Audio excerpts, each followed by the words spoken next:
네. 부끄러움을 느낄 필요가 없는 대상 앞에 부끄럽게 되다. 네. 부끄러움을 느낄 필요가 없는 대상 앞에 부끄럽게 되다. 어렵지 않으시죠? 우리 자녀 키워보시면 알겠지만 우리 어린 자녀들, 어린 아이들 엄마 아빠 앞에서 알몸으로 그냥 멋대로 돌아다녀도 부끄러움 자체를 못 느끼는 아이들이죠. 그들에게 있어서 부끄러움이나 수치 자체의 개념을 알지 못합니다. 대표적으로 부끄럽지 않은 서로의 존재감을 같이 지내는 관계가 부부죠. 만약에 아이와 부모 사이에 그리고 부부 사이에 부끄러움과 수치가 있다. 그건 뭘 증명하는가? 둘의 신뢰와 그 관계 안에서의 신뢰와 사랑이 깨졌다라고 하는 그만큼의 증명이 될 것 같습니다. 성경에서 우리가 인류 역사에 부끄러움과 수치가 들어온 사건이 있었습니다. 우리가 잘 알듯이 에덴 동산을 하나님께서 만드시고 하나님이 자신의 형상을 닮은 영원한 사귐을 원하셔서 만드신 사람이라는 존재, 아담과 하와가 있었죠. 창세기 2장 25절에 보면 그들이 아담과 하와가 서로 벗고 있었으며 부끄러움을 못 느꼈다. 하나님 앞에서 또 그들끼리 부끄러움을 못 느꼈다. 누구나 잘 알듯이 뱀의 꾀에 넘어간 인간 안에 죄가 들어온다면 어떻게 돼요? 창세기 3장 7절에서부터 10절에 보면 그들이 비로소 부끄러움을 알게 되어 나무에 숨었다 되어져 있습니다. 인류 역사에 처음으로 부끄러움과 수치가 들어온 사건입니다. 죄의 결과죠. 죄의 결과로 인한 비극입니다. 그래서 부끄러울 필요가 없는 하나님 앞에 그리고 사람끼리의 부끄러움과 수치가 우리 인류를 장악하게 되는 거예요. 오늘 바울의 이 삶의 고백을 통해서 그러면 우리가 이 부끄러움과 수치를 극복할 수 있는가? 그럼 우리에게 부끄러움과 수치는 무엇으로 하나님과 연결되어야 하는 대상이 되는가를 보도록 하겠습니다. 바울은 지금 로마 감옥에 갇혀있죠. 우리 옆에서 보고 있습니다. 바울이 지금 감옥에 갇혀있다는 것은 어떤 의미가 있냐면 바울의 사역이 말기이기 때문에 이제 선고가 어떻게 날지 몰라요.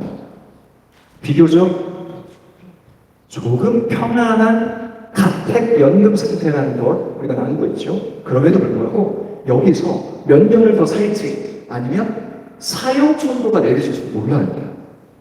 이 막연한 공포 가운데 사실은 살고 있는 거예요. 그래서 바울의 간절한 소망은 여기서 빨리 벗어나서 복음을 전하고 더 오래 이 세상에 살면서 내가 하나님 잘 전하다가 더 죽고 싶다가 아닙니다. 전혀 다른 차원의 소망을 기도하고 있고 이 빌립보 교인들에게 얘기해주고 있어요. 우리가 빌립보서 1장 20절 너무 소중한 한마디 한마디 단어 하나, 조사 하나까지도 너무 귀해서 우리가 그냥 넘어갈 수가 없어요.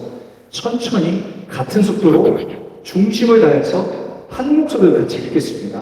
시작! 나의 간절한 기대와 소망을 따라 아무 일에도 부끄러워하지 아니하고 지금도 전과 같이 온전히 담대하여 살든지 죽든지 내 몸에서 그리스도가 존귀하게 되려 하며 하나님. 아멘. 바울의 소망이 뭐예요? 1번 부끄럽지 아니하고 싶어.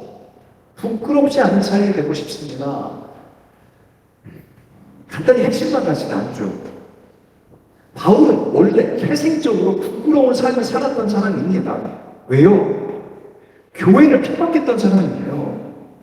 예수 믿는 사람을 살인 면허를 얻고 죽였던 사람이에요. 스데반 집사를 죽였던 사람이 바울입니다. 지금 생각해보면 그건 너무나 부끄러운 일이었고 내가 예수님을 만나서 교회를 핍박하던 사람이 교회를 만들고 복음을 전하는 사람이 되어 보니 단 0.1%도 내가 부끄럽지 않아요. 복음 앞에 그리고 은혜 앞에 하나님 앞에 조금이라도 부끄러운 삶을 이제는 만들고 싶지 않은 거예요. 굉장히 의미 있는 진술입니다. 두 번째, 지금도 전과 같이 담대하고 싶다. 담대하고 싶다. 바울이 말씀드린 대로요, 이제 사역의 후반부입니다. 언제 죽을지 몰라요. 여기서 풀려날지 계속 살아서 복음을 전할지는 몰라요. 근데 정말 감사해요. 감옥 안에서도 복음을 전하고 있어요. 지난주에도 보았듯이 그 영향력이 미치고 있어요. 그렇게 담대하고 싶다. 내가 이제까지 예수를 믿는 사람으로 변화되었고 복음을 전하는 사람으로 직업과 모든 삶의 형태가 바뀌었는데 죽음을 불사하지 않고 지금까지 예수를 전했어요. 여전히 살아있어요. 그래서 내가 나이에 노쇠야 병들고 내가 죽어가더라도 이 담대함만큼은 잠시라도 하나님께서 붙들어 주시지 않으면 안 된다는 담대하게 한 발짝 한 발짝 내 숨이 멎는 날까지 내가 복음 전하고 싶다는 그 담대함을 의미합니다. 세 번째, 살든지 죽든지 내 몸에서 그리스도를 존귀하게 되길 원합니다. 이 얘기는 21절부터 24절까지 우리가 보았던 내용인데요. 이 얘기가 바울은 진심으로 지금 죽는 것이 조금도 두렵지 않아요. 오히려 뭐라고 얘기하는가? 지금 죽으면, 지금 내 호흡이 끝나면 천국 가서 좋다예요. 삶과 죽음의 경계를 이미 초월하신 분이에요. 내가 지금 죽으면 천국을 가서 예수님 만나고 천국 백성들이 좋고 여기서 살아있으면 살아있어서 복음 전해서 좋고 아무 상관이 없어요. 그런데 뭐라고 얘기해요? 그래도 살아있는 것을 하나님께서 허락하셨으니 내가 살아있으면 우리 성도님들 때문인 거예요. 이 성도님들에게 좀 더 복음을, 좀 더 이 은혜를, 하나님 나라의 가치를 전파할 수 있는 기회가 되니까 좋고 죽어도 좋은 거예요. 그런데요, 이왕 살아있으면 긴장해야죠. 어떤 의미예요? 이왕 살아서 당신들에게 복음을 전해야 하는데 내가 연약해서 내가 부끄러운 일을 당하면 안 되기 때문에 여전히 담대해야 하기 때문에 그래서 살든지 죽든지 내 몸에서 그리스도가 존귀하게 되는 게 내 소망인데 살아서 하나님께서 복음 더 전하라고 하시니 나는 긴장할 수밖에 없어. 그게 원래 본문이에요. 할렐루야. 네. 자.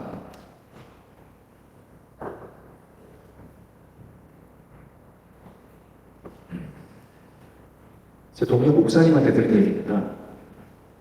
이분이 목사들의 장례식장에 가서 예배를 또 진행해야 하는 의무가 있지 않습니까?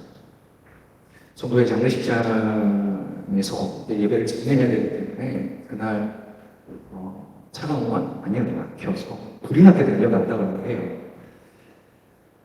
장례식장에 도착하자마자 이제 분주하게 신발 받고 올라가려고 하는데 앞에서 양말에 빵꾸가 났네요. 엄지발가락이 툭 튀어나온 거예요. 야, 이거 큰일 났다. 여러분, 장례식장에서 웃음이 터지면 이것만 곤란한 일이 어디 있어요? 식은땀이 나는데 이거 어떡할까? 기도를 했대요. 하나님 어떻게 하면 좋겠습니까? 지혜를 주셨대요. 그래서 구멍난 양을 쭉 빼서 엄지발가락과 검지발가락 사이에 쭉 끼워놓고 그 입을 꽉 밀은 상태에서 예배를 진행했다고 합니다. 다행히 하나님께서 무사히 예배를 드릴 수 있게 하셨고 다만 그 시간 내내 다리가 너무 쥐가 나서 이게 조금이라도 잘못 힘이 조절되면 엄지발가락이 드러나지 않습니다. 그래서 노심초사하면서 기도하는 마음으로 예배를 섬기고 다시 돌아가면서 신발을 신는데 구두를 신는데 와 구멍난 양말 사이에 엄지발가락이 슉 나왔을까 하니까 그 해방감을 지금 잊을 수 없다. 너무 속시합니다. 오늘 말씀을 준비하면서 이 일화가 떠올랐는데 여러분 사람 앞에서 구멍난 양말과 구멍난 우리의 인격을 어느 정도 숨길 수 있습니다. 하나님 앞에서는 그게 안 된다는 거예요. 하나님 앞에서는 우리의 겉모습뿐만 아니라 우리의 마음의 동기와 우리가 가지고 있는 우리의 은밀한 욕망과 이 내용들을 요만큼도 숨길 수가 없습니다. 성도의 인생은 잘 집중해 주시기 바랍니다. 성도의 인생은 이 수치와 부끄러움을 들키지 않기 위해서 버티는 삶이 아니라 이 수치와 부끄러움을 해결받아야 하는 존재인 줄 믿습니다. 내가 해결하지 못합니다. 해결받아야 하는 존재가 바로 우리들입니다.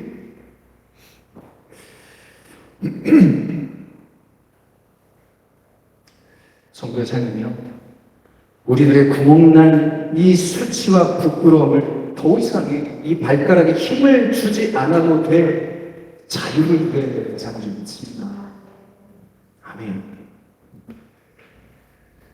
성경에서는요, 이게 가능하다고 우리에게 교훈을 주세요. 가능할 뿐만 아니라요, 말씀 안에서 우리에게 제시해 주는 교훈은 완벽하게 그 부끄러움과 수치를 해결할 수 있다. 그 해법을 전해 주십니다.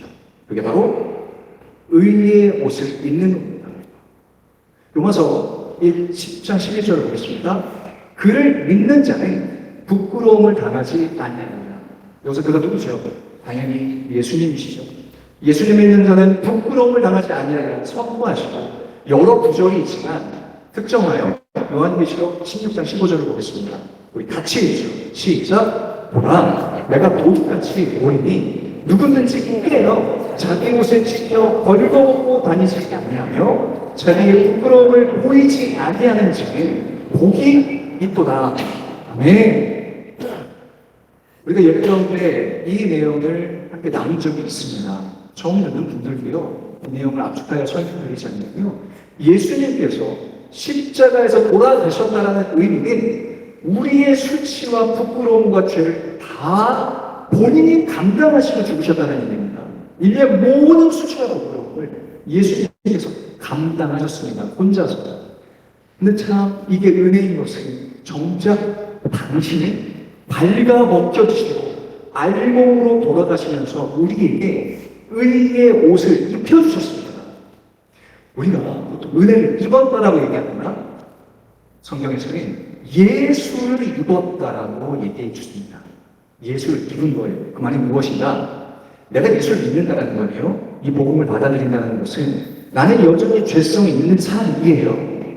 그런데 내 이 죄성의 수치와 부끄러움을 예수님께서 입혀주신 의의 흰 예복을 입음으로 이 수치가 가려졌다는 얘기입니다. 로마서 3장에서부터 8장까지는 이렇게 선포하세요. 너희가 이 예수의 의의 옷을 입음으로 죄가 가려지고 의롭다 여김받는 존재가 되었다.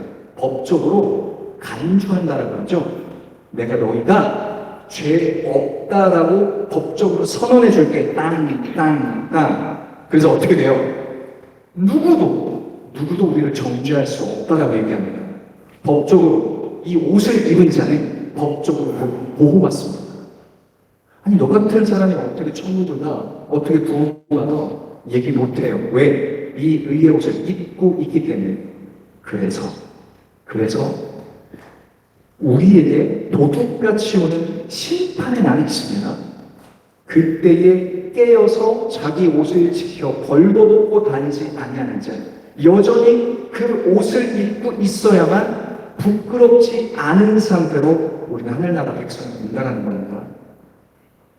자, 성경은 일관되게 계속 얘기해 주고 계십니다. 우리가요, 심판과 결산의 날을 맞이할 사람입니다. 누구든 예외가 없어요. 여기 있는 우리 어느 한 사람도 이 심판과 결산의 날을 피할 수가 없습니다. 예수님께서 오시는 날이 그 심판과 결산의 날이고, 우리에게 인간의 생명의 끝이 있을 때 이 결산과 심판의 날에 어떻게 하느냐, 이렇게 쉽게 설명을 드릴게요. 우리가 살아온 인생, 우리가 살아온 지난 날, 내가 어렸을 때부터 지금까지 겪었던 모든 일들을 낱낱이 영상으로 삽입될 겁니다. 그 심판대 앞에서 여러분 감당하실 수 있겠어요? 내가 살아온 날들의 모든 순간들을 하나님께서 그것을 사명을 틀어주셔요. 내가 영상으로 봐요. 어떡하죠, 우리? 그래서 이 부끄러움과 수치를 해결하기 위해서 우리가 여기 이 자리에 있는 거예요. 성도에게 있어서 예배합니다. 성도에게 있어서 이 공동체와 삶과 이 은혜를 유지한다는 것은 내 옷을 지켜내고 의의 옷을 입히신 주님의 이 예복을 벗어던지지 아니하고 죄의 수치를 가리는 순간순간을 잠시도 포기하지 않는 겁니다. 그래서 그때도 말씀드렸습니다. 우리가 이 예복을 벗어던지면 안 됩니다. 그리고 입은 것도 중요하지만 이 예복은 깨끗하게 보존되어져야 됩니다. 세상은요, 흙탕물 천지죠. 이 죄가 이 여전히 흑배가 있는 세상 속에서 이 흰 옷을 예수님께서 입혀준 흰 옷을 입고 다니는데 떼고지 않을 방법이 없죠. 그래서 뭐라고 말씀하세요? 요한계시록 맨 마지막에 있는 성경의 마지막 복이 뭐라고요? 빨래의 복이라고. 예수의 보혈로 매번 예배를 통해서 기도를 통해서 말씀을 통해서 예수의 보혈로 빨으라는 거예요. 교회는요, 영적 세탁소입니다.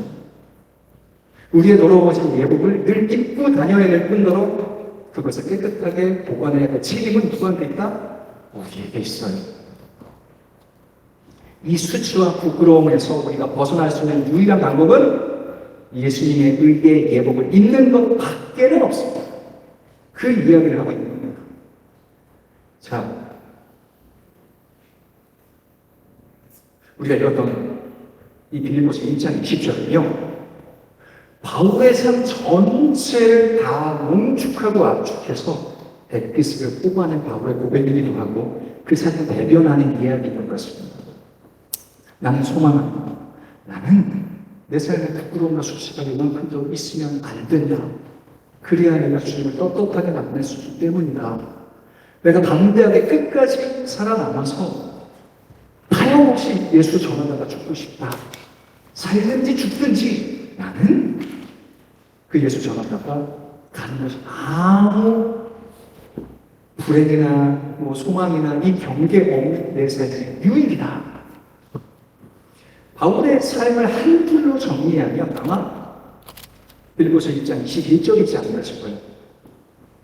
살든 죽든 예수만 존귀하게 한 삶. 그게 바울을 정리하는 한 줄 정리라고 생각합니다. 회복의 신앙자는 책에 기억나는 내용이 있어서 좀 소개를 시켜드릴게요. 누군가를 이야기할 때, 우리가 누군가 타인을 이야기할 때 그 사람에 대해서 설명하면 여러분 책 한 권으로 설명되나요? 아니면 A4지 몇 장으로 그 사람을 설명하나요? 아니죠. 우리가 누군가를 이야기할 때 딱 한 줄입니다. 한 줄. 그 사람 어때? 그 사람 사기꾼이야. 그 사람은 어때? 그 사람 그래도 참 마음은 착해. 그 사람 어때? 사이렌 좀 시끄러운 사람이에요. 지나갔죠? 네. 네. 어떤 사람은 그 사람 어때라고 얘기했을 때 우리가 이렇게 설명하면 얼마나 좋을까요? 그 사람 바울 같은 사람이에요. 그리고 여러분, 우리 부모님들도 자식에게 한 줄로 정리되는 거 아세요? 당신 부모님은 어떠세요? 평생 자식들 끌어가시면서 고생하시다 사신 분들이시죠? 어떤 부모님들, 어떤 자녀들에게 물어보면 부모님 어떤 분이세요? 여전히 우리 아버지 욕심을 못 버티네요. 제가 들은 가장 임팩트 있고 가장 강렬했던 한 줄 정리는 가장 짧고 임팩트 있던 건 이거였었어요. 누구누구 씨의 부모님은 어떠십니까? 에휴, 였습니다. 그딱 두 글자는 다 들어가죠. 여러분, 여러분들은 각자 어떤 한 줄 정리로 평가되실까요? 설명되실까요? 내가 정리하는 내 삶의 시간들이 있을 겁니다. 내가 정리하는 내 삶의 한 줄이 있을 거예요. 타인이 나를 보는 한 줄 정리가 있을 겁니다. 이거 다음 두 번째 생각지. 뭐가 중요합니까? 하나님의 평가하신 우리 삶의 한 줄 정리가 제일 중요합니다. 이게 제일 중요합니다. 타인이 평가하는 거 중요한 게 뭡니까? 하나님이 내 삶을 어떻게 정의내리고 정리하실지. 아마도 바울은 너는 죽으나 사나 예수만 존귀했던 사역자야 라고 하셨겠죠.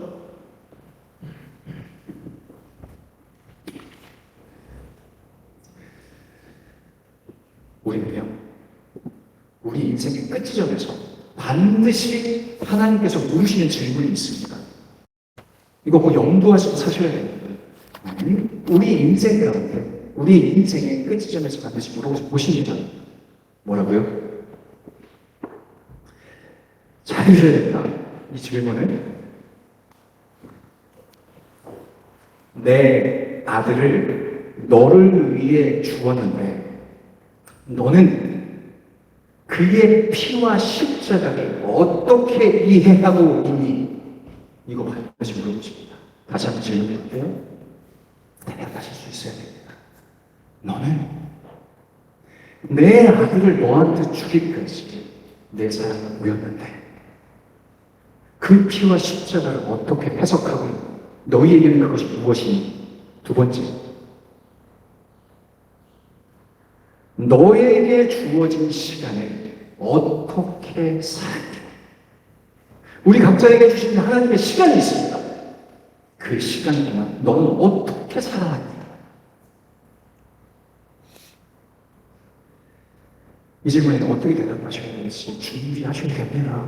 그리고 지금 한번 돌아보셔야 될 것 같아요. 성경에서요, 하나님께서 인간들을 향해서 평가하시는 한 줄 한 줄이 있더라고요. 그래서 한번 모아봤어요. 그랬더니요, 이 두 가지 중에 하나, 이 두 가지 극단과 극단 중에 우리는 속해 있는 거예요. 첫 번째, 하나님이 우리 인생에게 주시는 한 줄, 여 끝에 이렇게 있습니다. 가장 좋은 착하고 충성된 종아. 이 끝에는 뭐가 있어요? 이 악하고 게으른 종아. 여러분, 우리는요, 이 둘 사이에 어디쯤일 거예요? 어디에 속하고 계세요? 이미 얻은 구원과 아직 이루어 가야 될 구원 사이에 우리는 있습니다. 이 삶은 그냥 살아가는 삶이 아닙니다. 하나님의 한 줄 정리를 우리 마지막 때에 듣기 위하여 우리 이 질문에 답하실 수 있어야 될 줄 믿습니다. 감사하면서도 긴장하면서 이 질문에 하나님, 제가 착하고 충성된 종으로 살아가다가 주님 만나고 싶습니다. 이 소망이 있습니다. 이 기도가 우리 삶 날 내내 존재해야 될 줄 믿습니다. 우리 빌립보서 1장 20절을 이 주 중에 계속 묵상하셨으면 좋겠어요. 빌립보서 1장 20절을 아무리 계속 되뇌고 또 외우고 고백해도 너무 소중하고 이 바울의 소망이 우리의 소망이 되어야 되겠구나. 너무 귀중합니다. 숙제를 드립니다. 빌립보서 2장 20절 외우고 고백하고 기도하기. 어쩌면 우리 인생은요, 발가락에 힘을 잔뜩 쥐고 구멍난 양말을 붙잡은 채 이 수치와 부끄러움을 들키지 않기 위해서 안간힘 쓰고 있는 이 긴장의 연속 아닐까 싶습니다. 우리가 아무리 세련되게 살아도요, 아무리 도덕적으로 살아도요, 우리 안에 있는 이 부끄러움과 수치이 어떻게 할까? 이 자리가 그래서 참 소중한 자리인 것 같습니다. 하나님, 내 안에 여전히 이 부끄러움과 수치를 해결하지 못하고 있는 몇 가지 사실이 있습니다. 미뤄 놓았던 회개가 있습니다. 하나님, 그리고 생각만 하면 너무나 수치스러워서 저 안에 숨겨뒀던 응어리가 있습니다. 우리가 이 내용들을 주님의 십자가와 의의 옷 앞에 해결하고 녹여낼 수 있기를 소원합니다. 우리 인생 가운데 반드시 이 질문과 이 숙제를 풀어야죠. 그래야 언젠가 반드시 우리가 이 결산의 날을 맞춰야 하는데 그 앞에 다른 이걸 해결하지 않은 사람한테는 그게 심판의 날이지만 우리한테는 기쁨으로 그 시간 기다리는 행복한 주님을 만나는 시간이 될 줄 믿습니다. 말씀을 이제 정돈하겠습니다. 우리 인생의 한 줄, 우리 인생의 한 줄이 바울처럼 완벽하거나 위대하지 못할 겁니다. 이 삶을 살아나려면 우리가 잘 너무 부족하고 여전히 연약하고 완성품으로 완성된 인격적 하나님을 만난다는 건 쉽지 않을 겁니다. 다만 그리고서 1장의 10절처럼 우리 인생 적어도 내가 사나 죽으나 그리스도만 존귀하게 되기를 소망하며 그래도 이렇게 주님 사랑하며 살아왔습니다. 이 진솔한 고백을 있어야 되겠습니다. 그게 우리의 한 줄이어야 되고 하나님이 우리를 보시면서 주셔야 될 한 줄은 뭘까요? 착하고 충성된 종아. 이 한 줄 칭찬을 받는 부끄럽지 않은 삶의 주인공이 바로 우리 모두가 되어야 될 줄 믿습니다. 그런 삶이 되시기를 주님의 이름으로 축원합니다. 그런 대인정이 되어지기를 소원합니다. 기도로 마치겠습니다.